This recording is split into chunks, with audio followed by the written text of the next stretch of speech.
बिस्मिल्लाहिर्रहमानिर्रहीम। अस्सलाम वालेकुम नाज़रीन, मेरा नाम है फ़याज़ हुसैन। आप देख रहे हैं मेरा यूट्यूब चैनल फ़याज़ बुराक फूड्स। आज आपके लिए मैं लेके आया हूँ सुहांजना गोश्त की रेसिपी। अच्छा, सुहांजना गोश्त की रेसिपी किस तरीके से बनानी है, बिल्कुल मैं अलग तरीके से बनाऊंगा। कोई इसमें मिसालें ऐड नहीं करूंगा क्योंकि मैंने आज कल रमज़ान शरीफ की रेसिपियाँ शुरू की हुई हैं। ये सुहांजना गोश्त आप सहरी में भी इसको खा सकते हैं, अफ्तियारी में भी इसको खा सकते हैं। इस तरीके से मैं बनाऊंगा, कैसे बनाऊंगा सब आपको दिखाता हूँ। सुहांजना का आपको पता है इसमें कितनी ग़िज़ाइयत है, इसमें कितनी ताकत है, इसके कितने फायदे हैं कि गिनती करते करते हम और आप थक जाएंगे।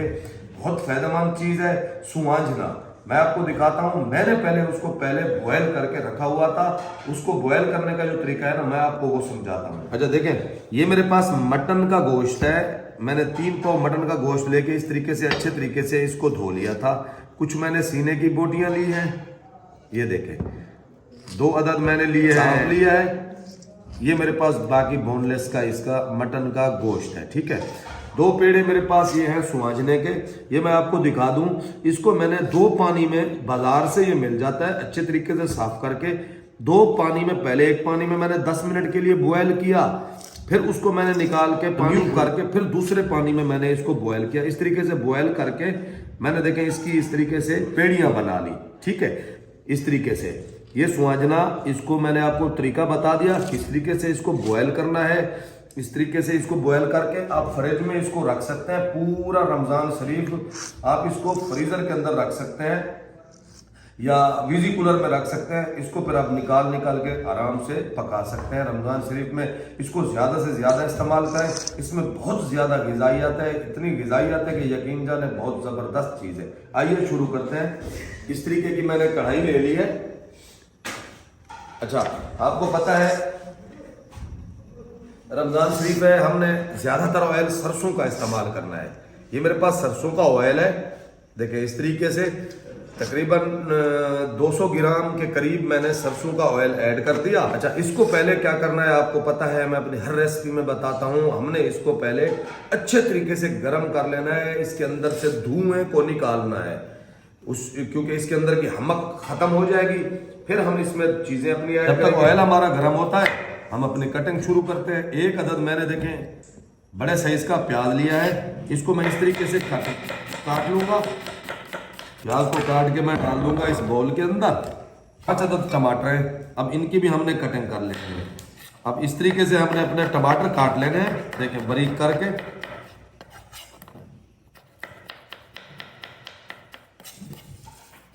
इस तरीके से हमने अपने टमाटर काट के इस बाउल में ऐड कर देंगे। ऑयल के अंदर से, सरसों के ऑयल के अंदर से धुआं निकल रहा है, आपको नजर आ रहा होगा। इस तरीके से हमारा ऑयल हो चुका है, सरसों का बिल्कुल सफेद कलर आ चुका है। अब थोड़ा सा मैं इसको फ्लेम बंद करके ठंडा करूंगा, क्योंकि फौरन ही इसमें कोई चीज हम ऐड करेंगे तो वो जलने की तरफ चली जाएगी। माशाल्लाह देखें सरसों का ऑयल हमारा थोड़ा सा ठंडा हो चुका है। फ्लेम मैंने अभी तक इसमें इसको ऑन नहीं किया। अब इसमें मैं प्याज ऐड कर दूंगा इस तरीके से। अच्छा देखें, फ्लेम हमने अब ऑन कर दिया है। अब प्याज को हमने करना है ब्राउन।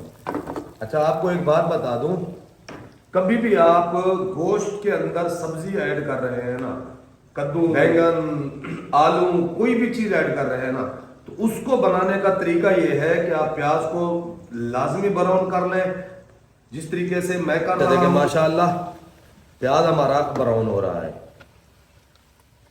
मैं तकरीबन जितनी भी सब्जियां गोश्त के अंदर, मीट के अंदर मिक्स करता हूं ना, जो भी सब्जियां हैं मिक्स, अलग भिंडी हो गई, कोई भी सब्जी हो गई ना, उसके लिए मैं प्रेशर कुकर का इस्तेमाल नहीं करता। गोश्त को मैं इस तरीके से ऐसे प्रेशर कुकर के बगैर ही गलाता हूं। उसकी वजह मैं आपको समझाता हूं क्यों। प्याज को मैं पहले करता हूं ब्राउन, उसके साथ मैं ब्राउन प्याज में ही देखें इस तरीके से डालता हूं मैं अपना गोश्त, ठीक है। या आपने गोश्त डाल देना इस टाइम पे। अब इसको हमने भूनना है, ठीक है। अब अगर आप प्रेशर कुकर में इसको प्याज डाल के, टमाटर डाल के प्रेशर कुकर में इसको डाल देंगे ना, तो कोई पता नहीं होता, गोश्त कभी ज्यादा गल जाता है, कभी कम गल जाता है, लेकिन तकरीबन गोश्त ज्यादा गल जाता है। जब गोश्त ज्यादा गल जाता है तो फिर आप जब सब्जी डालते हैं ना, तो फिर ना उसको सब्जी को आप गला सकते हैं ना उसकी आप भुनाई कर सकते हैं। इसलिए कोशिश किया करें कि गोश्त को जो है ना कढ़ाई के अंदर, पतीली के अंदर ही गलाया करें जिसमें आप सब्जी ऐड कर रहे हैं। कोई भी सब्जी ऐड कर रहे हैं ना, तो उस गोश्त को आप इस तरीके से गलाया करें ताकि आपको आसानी हो जाए, आपका गोश्त अपनी मर्जी के मुताबिक आप अपना उसको गला सकें। जब सब्जी डालनी हो उस वक्त आप सब्जी आराम से उसमें ऐड कर सकते हैं, फिर जाके सब्जी की आप भुनाई भी कर सकते हैं और सब्जी को अच्छे तरीके से गला भी सकते हैं। जितना पकाना हो उतना उसको पका भी सकते हैं। ये है इसका तरीका। अगर आपने प्रेशर कुकर में ऐड कर दिया, एक साथ हर चीजें डाल दी, इसको फौरन प्रेशर कुकर में सीटी बजने के बाद 5 मिनट या 10 मिनट दे दिए, तो गोश्त अगर ज्यादा गल गया तो फिर आप सब्जी कैसे ऐड करेंगे, फिर आपके लिए मुश्किल हो जाएगी। इसलिए मेरा मानना यह है कि आप इस वक्त गोश्त को अच्छे तरीके से भूने। हाँ, कढ़ाई बना रहे हैं आप, गोश्त बॉयल कर सकते हैं। गोश्त का अलग से सालन बना रहे हैं, उसमें कोई सब्जी ऐड नहीं कर रहे, तो फिर भी आप गोश्त को गला सकते हैं, बॉयल कर सकते हैं। लेकिन ऐसे नहीं कि आप सब्जी डाल रहे हैं तो आप गोश्त को बॉयल करें। थोड़ा सा मैंने इसको भून लिया है गोश्त को। अब मैं इसमें ऐड करूंगा 2 टेबल स्पून लहसुन और अदरक का पेस्ट। फ्लेम मैंने यहाँ पे कर देना है लो। 1 टीस्पून भर के मैं नमक ऐड करूंगा। 1 टीस्पून में ऐड करूंगा लाल मिर्च, कश्मीरी लाल मिर्च का पाउडर, और 1 टीस्पून ही मैं ऐड करूंगा हल्दी का पाउडर। इससे क्या होगा, ये जो प्याज है ना, ये चीजें डालने से प्याज अच्छे तरीके से भून जाएंगे और प्याज हमारे अच्छे तरीके से गल जाएंगे। ठीक है, इससे ये होगा। अब देखें, गोश्त को हम अच्छे तरीके से भून रहे हैं। सब्जी गोश्त पकाने का यही तरीका है जो मैं आपको दिखा रहा हूं। कभी भी कोई भी सब्जी आप ऐड कर रहे हैं ना, मैं बार बार जोर दे के कह रहा हूं, प्रेशर कुकर में गोश्त को नहीं डालें, थोड़ा सा टाइम निकाल लें। अब आपको पता है, मैं बार बार अपनी रेसिपी में बताता हूं। देखिए, इस तरफ मैंने पानी बॉयल करने के लिए चढ़ा दिया। अब बॉयल होता हुआ पानी ही मैं डालूंगा। मैं इसको पानी को बॉयल करके थर्मास में भी रख सकता हूं, लेकिन मैं आपको दिखाता हूं किस तरीके से आपने चीजों को लेके चलना है। ये थोड़ा सा इसलिए मैं आपको समझाता हूं। ठीक है, मजीद ढक्कन बंद करके मैं इसको तकरीबन 2 से 3 मिनट तक पकाऊंगा। माशाल्लाह देखें, लो फ्लेम के ऊपर मैंने इसको 5 मिनट तक पकाया है। ठीक है, लो फ्लेम के ऊपर 5 मिनट तक पकाया है।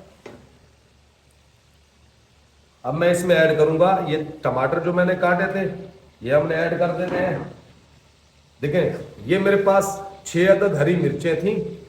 मैं आपको दिखाता चलूं, इसको मैंने ग्राइंड कर लिया मशीन में, जूसर मशीन में इसको मैंने इस तरीके से पीस लिया है। हरी मिर्चों को, थोड़ी सी तीखी हरी मिर्चें थी, 6 अदद मैंने ली। पानी मैंने डाला था। इस टाइम पे मैं ये ऐड कर दूंगा, क्योंकि उसकी वजह यह है, ये जो सुहाजना है ना, ये मिसाले को, मिर्चों को जज़ब करता है। इसलिए हमने मिर्चें, मसाला अपना तेज रखना है, मिर्चों को थोड़ा सा तेज रखना है, खास तौर पे सुहाजने गोश्त में। अब ढक्कन बंद करके मजीद मैं इसको 10 मिनट तक आराम से पकने के लिए छोड़ दूंगा, क्योंकि गोश्त को भी हमने गलाना है। 10 से 12 मिनट इसको मैं हल्के फ्लेम के ऊपर छोड़ूंगा। बिस्मिल्लाहिर्रहमानिर्रहीम। माशाल्लाह देखें, लो फ्लेम के ऊपर मैंने इसको 12 मिनट दिए हैं, बिल्कुल लो फ्लेम के ऊपर। ठीक है, गोश्त भी तकरीबन हमारा गलने के करीब होगा, मसलन 70% टेंडर हो चुका होगा। अब यहाँ पे मैंने क्या करना है, देखें, ये मेरे पास काली मिर्चें हैं। 2 टीस्पून मैं इसमें ये काली मिर्चें, साबुत काली मिर्चें ऐड करूंगा। ये मेरे पास कलवंजी है, रमज़ान शरीफ की रेसिपी है। मैं रमज़ान शरीफ की तकरीबन जितनी भी रेसिपी है ना, उसमें कलवंजी का इस्तेमाल ज़रूर करूंगा। 1 टीस्पून भर के, बल्कि 1.5 टीस्पून भर के मैं कलवंजी ऐड करूंगा। कलवंजी को मैंने पानी में डाल के अच्छे तरीके से धो लिया था, साफ कर लिया था, क्योंकि मट्टी उसमें नहीं हो, इसलिए। काली मिर्चें, कलवंजी डालने के बाद अब हमने इसकी करनी है भुनाई। ठीक है, और कोई भी मैं इसमें गरम मसाला ऐड नहीं कर रहा। अगर आप चाहें तो यहाँ पे हल्का सा जीरा और धनिया ऐड कर सकते हैं, लेकिन मैं चाहूँगा आप नहीं ऐड करें। उसकी वजह यह है कि रमज़ान शरीफ है, उसमें आप गरम मसालों का कम से कम इस्तेमाल करें ताकि आपकी सेहत अच्छी रहे और आप रोज़े आराम से अपने पूरे रख सकें इंशाअल्लाह। माशाअल्लाह देखें इस तरीके से हमने इसकी भुनाई करनी है। मैंने कम से कम 5 मिनट इसकी मज़ीद भुनाई कर ली है। पहले भी मैंने आपको पता है गोश्त को भुना था। अब हमने इसमें देखें उबलता हुआ गर्म पानी ऐड करना है, कम से कम 2 कप के बराबर पानी ऐड करेंगे। अब फ्लेम को मैं कर दूंगा लो, इसको मजीद 10 मिनट मैं और दूंगा ताकि गोश्त हमारा अच्छे से बिल्कुल गल जाए। ठीक है, अच्छा पानी डालने के बाद हमने इसको कम से कम 7 से 8 मिनट तक और इसको पकाएंगे इसी पानी में। फिर हम इसमें अपना सुवांजना ऐड करेंगे, क्योंकि अगर गोश्त में कोई कसर है तो वो इसमें ख़त्म हो जाएगी। 5 मिनट हो गए हैं गोश्त को। अब ये सुवांजना है, इसको मैं देखें इस तरीके से मैंने पहले इसकी गुठलियाँ बना ली थी। इस तरीके से इसको मैं बिल्कुल अलग कर लूँगा, ऐसे देखें ग्रेवी इसमें रहती हो, इतनी ग्रेवी हमारे गोश्त के अंदर रहती हो। देखें इस तरीके से, ये देख रहे हैं ना। फिर आपने सुवांजने को करना है ऐड, ये बहुत ज़रूरी है। अगर बिल्कुल आपने खुश्क करके ऐड किया तो आप सुवांजने की भुनाई नहीं कर सकेंगे अच्छे तरीके से।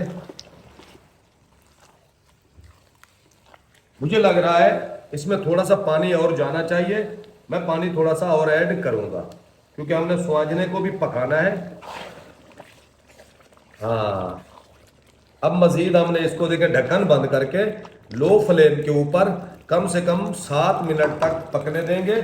बिल्कुल फ्लेम को आपने दम वाला रखना है, फ्लेम आपने दम वाला रखना है। लेकिन उससे पहले मैं ऐड कर दूंगा इसमें 3 अदद हरी मिर्चें, ढेर सारा धनिया, हरा धनिया।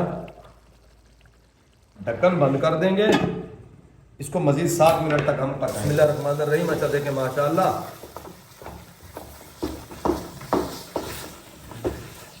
इस तरीके से हमारा सुवांजना गोश्त बिल्कुल देखें तैयार हो चुका है। ऑयल को छोड़ दिया है, ये देखें साइडों से आप चेक करें, ऑयल को सुवांजने ने छोड़ दिया है। ठीक है, बस अब हमने फ्लेम को करना है यहाँ पे बंद। अब मैं आपको डिश आउट करके दिखाता हूँ कितना मज़ेदार हमारा सुवांजना गोश्त तैयार हुआ है। ठीक है, ये देखें इस तरीके से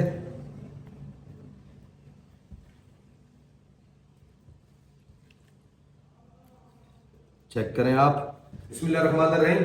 सुवांजना गोश्त हमारा बहुत ज़बरदस्त मज़ेदार तैयार हो चुका है। अगर आपको मेरी ये रेसिपी अच्छी लगी हो, देखें जैसा कि आपको पता है मैं अपनी हर रेसिपी में बता रहा हूँ, मैंने अपने चैनल के जो है ना अल्लाह के साथ पार्टनरशिप की हुई है। 50% 50% जो मेरी यूट्यूब की कमाई आएगी ना, मैंने वो गरीबों को मैं फंड्स देने हैं। इसके लिए मुझे आप लोगों की सख्त ज़रूरत है। सब्सक्राइब करें, शेयर करें, बेल आइकन के बटन को दबा दें। जितना आप मुझे सपोर्ट करेंगे ना उतना मैं लोगों को सपोर्ट करूंगा।